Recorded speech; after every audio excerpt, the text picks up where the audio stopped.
Supreme Chancellor Obi-Wan Kenobi by Stone Freak. Chapter 66. Yoda talks to the investigators. Worried Yoda is brought up a terrible thought his conversation with young Skywalker and Tano did. Sabotaged young Anakin's Padawan ship was. Know this the Council does. Investigating it they are. Much they have uncovered, but still much in the dark, Yoda now believes. Know what truly happened? They do not. Know why it happened? They do not. Help Skywalker with his trauma, Master Hatish. Help Skywalker with his trauma, Master Hatish did.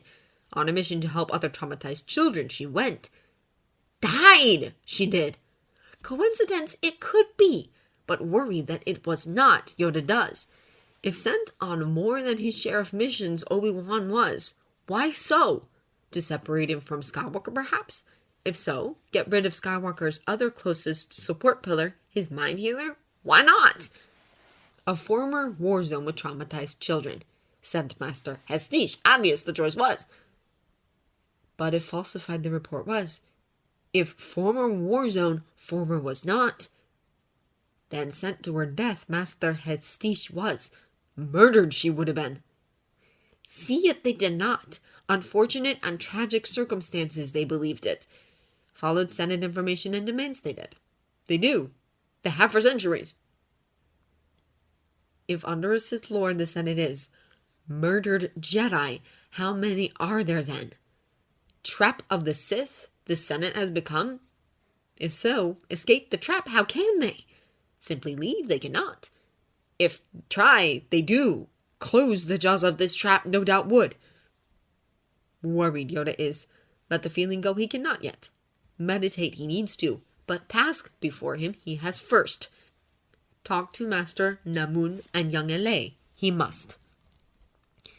Ele continues crossing off reports on the long lists of completed cross-checks. The work is almost mind-numbing in its repetitiveness, but Master Namun is great company.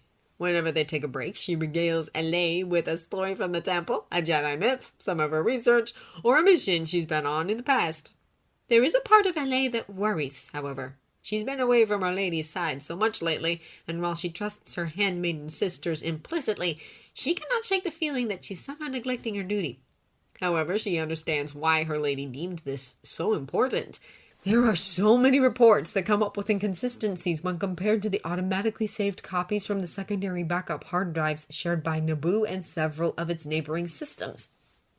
The automated systems create a copy of all Republic reports, mission specs, and bills as soon as they're uploaded to the Senate system, meaning it's a copy of the first version of everything. It also saves all updated versions as a subsection file to track changes in documents. The system and hard drives compiling the information will make a list of all changes done to the copied files and require senator-specific passwords. While Ele wasn't sure why Lady Amidala had asked her to set it up together with the neighboring systems when she first took office as senator at the time, she's now very glad that Lady Amidala had the idea at all. She might have heard about it from someone else. Perhaps there are more caches like this. But Ele doesn't know for sure. They are working from the Naboo cache for the time being, but she knows it's limited in how far back it goes. When they reach the end, what will they do then? The number of altered reports sent to the Jedi are staggering. 1 or 2 would be nothing, but it is not just 1 or 2. The more they look, the more they find. So very many. The more they found, the grimmer the look on Master Namun's face. The details vary. Some have very few alterations. Some have many. Only a minority has logged alterations in the main system, meaning they were altered legally and above board, while most have had their logs erased. She doesn't like it at all. That the Senate's record-keeping and reports are this easy to change? This easy to fake? It's worrying. Has this been exploited in other ways? More than just to target the Jedi? They are currently looking at files related to the Jedi specifically, but what if they took on the Senate as a whole? What sort of corruption would they uncover? The sound of knocking on the private study room's door breaks Ele out of her thoughts. Who will come to visit them here? The room is set to do not disturb, and most wouldn't even know who was in here at all. I'll see who it is, Master Namun. she says and gets to her feet. Thank you. Master Namun remains seated, her crutches leaning against the table. While Ele wasn't sure what or who she was expecting, it certainly wasn't the person in front of her. Master Yoda! The small Jedi Master hobbles inside as Ele quickly steps aside to let him inside, the door sliding shut behind him. Master Namun, young Ele, a request for you. I have. A request? Absolutely, Master Yoda. What can we help you with? Master Namun's voice is calm, but Ele has spent enough time in her presence to recognize the slightest hint of worry in the stiffness of her shoulders. A specific mission I would like for you to look into. Whether details were changed, I want to know. So, a specific mission. That's both interesting and worrying. Ele finds herself moving her weight from foot to foot, unable to stand entirely still. There's a nagging feeling of worry in her gut. The Jedi have been friends of Naboo ever since the battle, and to see the horrors that have been inflicted on them under Senate watch has been awful. If Master Yoda is looking for a specific mission, it cannot be anything good. What are the details, Master Yoda? I will write them down and look into it as quickly as possible.